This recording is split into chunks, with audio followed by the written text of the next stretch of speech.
زندگی کی ٹھوکریں بہت نرالی ہوتی ہیں۔ جب بھی لگتی ہیں کسی کی اصلیت دکھا جاتی ہیں یا کچھ نہ کچھ سکھا جاتی ہیں۔ میرا اللہ فرماتا ہے ڈرو مت، میں تمہارے ساتھ ہوں، ہر بات سن رہا ہوں اور دیکھ رہا ہوں۔ زندگی موت کی ابتدا ہے اور موت زندگی کا آغاز۔ ایک مرد کی آدھی خوبصورتی تو اس کی زبان میں ہوتی ہے اور آدھی اس کی وفا میں ہوتی ہے۔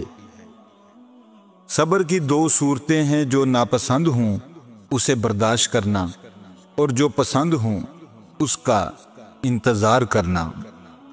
زبان الفاظ کہتی ہیں، لہجہ سچ بتاتا ہے۔ خود سے خدا تک سورہ یوسف مثال ہے، وہ آزماتا اسی چیز سے ہے جو تمہیں بے حد پیاری ہوتی ہے، تاکہ اس چیز کے ملنے کی تڑپ تمہیں اللہ سے ملا دے۔ جو برداشت کرنے کا فن جانتا ہو وہ شخص زندگی کی کوئی جنگ ہار نہیں سکتا۔ علم اپنی غلطی مانتا ہے، جہالت نہیں۔ دعائیں رد نہیں ہوتی، بس ہم انتظار نہیں کرتے۔ اللہ ہمیشہ بہترین وقت پر ہمارے لیے بہترین فیصلہ کرتا ہے۔ کچھ لوگوں کو ہم عزت دینا چاہتے ہیں مگر وہ اپنے رویے سے ثابت کر دیتے ہیں کہ انہیں اس کی ضرورت نہیں۔ ظاہر جیسا بھی ہو، اندر کا انسان معنی رکھتا ہے۔ اگر آپ پرسکون زندگی گزارنا چاہتے ہیں تو اپنی زندگی سے یہ ایک جملہ نکال دیں کہ لوگ کیا کہیں گے۔ اگر کسی کے دل کی خوشی آپ سے وابستہ ہے تو یقین کریں آپ کا وجود قابل رشک ہے۔ ایک دن تم مسکراؤ گے اور کہو گے یا اللہ، یہی وہ چیز تھی جس کے لیے میں دعا کرتا تھا۔ جن کو میری قدر نہیں اب مجھے ان کی فکر نہیں۔ دوسروں کا دل توڑ کر کیسے جیتے ہیں لوگ، کبھی اپنا دل ٹوٹے تو ذرا جی کر دکھائیں۔ تمہاری وجہ سے اگر کوئی بے سکون ہو جائے تو یاد رکھو کہ تم ظالموں میں سے ہو۔ کتنے ہی متقی ہو جاؤ مگر نفس سے کبھی بے فکر نہ ہونا۔ رشتوں اور تعلقات کی بقا کے لیے رابطے ضروری ہوتے ہیں۔ نظر انداز کرنے سے تو اپنے ہاتھوں سے لگائے ہوئے درخت سوکھ جاتے ہیں۔ نہ جانے کون سی شہرت کا غرور ہے انسان کو۔ انسان تو اپنے آخری غسل کا بھی محتاج ہے۔ اللہ پاک بہت کم لوگوں کے دلوں میں دعا کا خیال ڈالتے ہیں، ورنہ لوگ پریشان پھرتے ہیں، روتے ہیں۔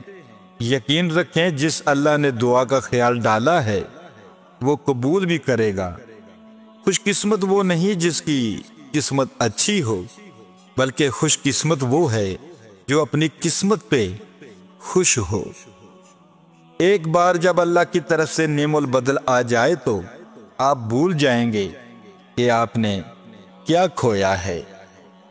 ہم کسی کے لیے آسانیاں پیدا کریں یا مشکل، وہ ایک نہ ایک دن ہمیں ضرور ملتی ہیں۔ کبھی کبھی یہ احساس بہت سکون دیتا ہے کہ کوئی آپ کے انتظار میں بے چین ہے۔ اللہ تمہیں تمہاری دعاؤں کے ذریعے ہی آزماتا ہے۔ وہ تاخیر اس لیے کرتا ہے تاکہ تمہارا یقین دیکھ سکے۔ وہ رب آزماتا ہے تمہیں تمہارے دل کے قریب چیزوں سے۔ اپنی اوقات کسی کی نظر میں دیکھ لو تو پھر کبھی اس جگہ دستک مت دو۔ اپنے فیصلے اچھی نیت کے ساتھ کریں، کیونکہ یہی اچھی نیت سے کیے گئے فیصلے اچھی قسمت بناتے ہیں۔ دعائیں نصیب سے نہیں بلکہ نصیب دعاؤں سے بدلتا ہے۔ تم اتنے یقین سے مانگو کہ تمہارے یقین کے بعد کہانی معجزوں کی لکھی جائے۔ زندگی میں ہم جو چاہتے ہیں وہ آسانی سے نہیں ملتا، لیکن زندگی کا سچ بھی تو یہی ہے کہ ہم بھی وہی چاہتے ہیں جو آسان نہیں ہوتا۔ اے اللہ، مجھے اپنی محبت میں ایسا مکمل کر دے کہ مجھے تیری رضا کے علاوہ کوئی چاہت نہ رہے۔ انسان وہ لڑائی کبھی نہیں جیت سکتا جس میں دشمن اس کے اپنے ہوں۔ ہمیشہ میٹھے الفاظ بولو تاکہ کبھی الفاظ واپس لینے پڑے تو کڑوے نہ لگیں۔ زندگی میں کی گئی غلطیاں آپ کو سوچنا، بولنا اور سمجھنا سکھا دیتی ہیں۔ مطلب کہ کشتی پر سوار لوگ بہت جلد مخلص لوگوں سے بچھڑ جاتے ہیں۔ وہ جو چاہے تو کیا نہیں ممکن، وہ نہ چاہے تو کیا کرے کوئی۔ زندگی کو خوشگوار بنانے کے لیے ایک چھوٹا سا اصول اپنائیں۔ روزانہ کچھ اچھا یاد رکھیں، کچھ برا بھول جائیں۔ اچھے لوگوں کی یہی خامی ہوتی ہے کہ وہ سب کو اچھا سمجھ لیتے ہیں۔ آسمانوں پر قبولیت اور مقبولیت کے ضابطے الگ ہوتے ہیں۔ اکثر زمین والوں کے دھتکارے ہوئے آسمان والے کے لاڈلے ہوتے ہیں۔ دھوکہ کھانے کے بعد تقریباً ہر انسان پر ایک وقت ایسا ضرور آتا ہے جب اس میں بلا وجہ کی دوستیاں، زبردستی کے تعلقات اور غیر ضروری گفتگو کرنے کی چاہ ختم ہو جاتی ہے۔